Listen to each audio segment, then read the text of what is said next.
I tried it and I got some great things out of it, but it got to a point where I didn't want to go to the usual class. I didn't want to get adjusted, and I got a little frustrated, and I kind of wanted to go back and do something with a different energy.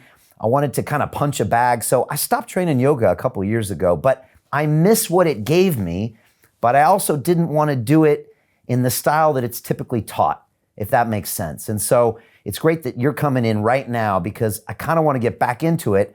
And you offer a completely different take on yoga. You look at it through a different lens, and maybe you could explain it to people who maybe are watching us that would never think about doing yoga, or people that think yoga is one thing.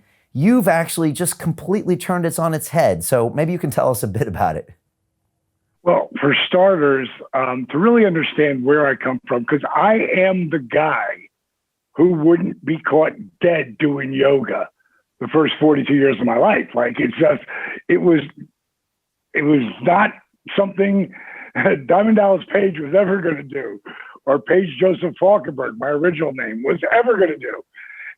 To really understand how my journey, and you got to understand that I didn't start wrestling till I was 35. My career didn't take off till I was 40. And the only reason it ever took off was because I had 3 years earlier as a manager and a color commentator. So I already was feeling my way around the business and understanding the psychology of it. And when my career took off at the end of 1996, I was 40, man. And by the time 1997 came around, 1998, 1999, I mean, I went from the bottom of the card, and probably around 95, I was at the bottom of the middle of the card. And by 97, I was in 13 out of 24, either main events on pay-per-view or, semi-main, but always in the top 3 matches. And when you're working at that level, you're wrestling. People think they see it on TV. Oh, they wrestle once a week and a pay-per-view. No, we wrestle sometimes 24, 25 days a month, and then travel 100, 200, 300 miles, hop in a plane, fly across country, or fly to the UK, or fly wherever, hop in a car, drive 100, 200, 300 miles. I mean, the road is brutal, but when you're on top, you're not just doing the wrestling and the road work. I was on The Tonight Show, Craig Kilborn, Hollywood Squares. I did a movie called Rat Race.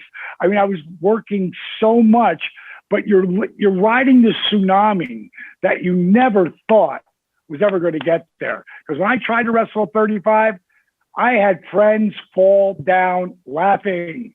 Like, I'm talking about guys in the business, or we call ourselves the boys. Like, just, are you crazy? You'll never be able to do it. By the time you start to figure it out, you'll be way too old.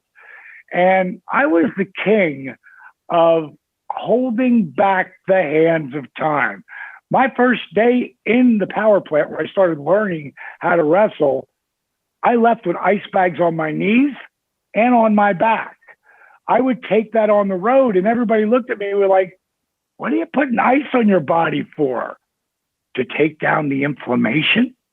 I was the first guy to do chiropractic every single week, applied kinesiology, acupuncture twice a month, organic, eating real food. Like, I'm talking about food that's organic, no GMOs. I mean, I was ahead of the time on all of that. That's what helped me to stay young. But coming into 1999, I had just signed a multi-million-dollar 3-year deal. And I had a match, it was a tag match, and Kevin Nash powerbombed me, and he wasn't trying to hurt me by any stretch of the imagination. It wasn't that bump. It was the straw that broke the camel's back, and the spine that God gave us, these vertebrae. In between them are these amazing things. They're called discs. They're like shock absorbers. Well, think of a disc being a jelly donut, and you step on it.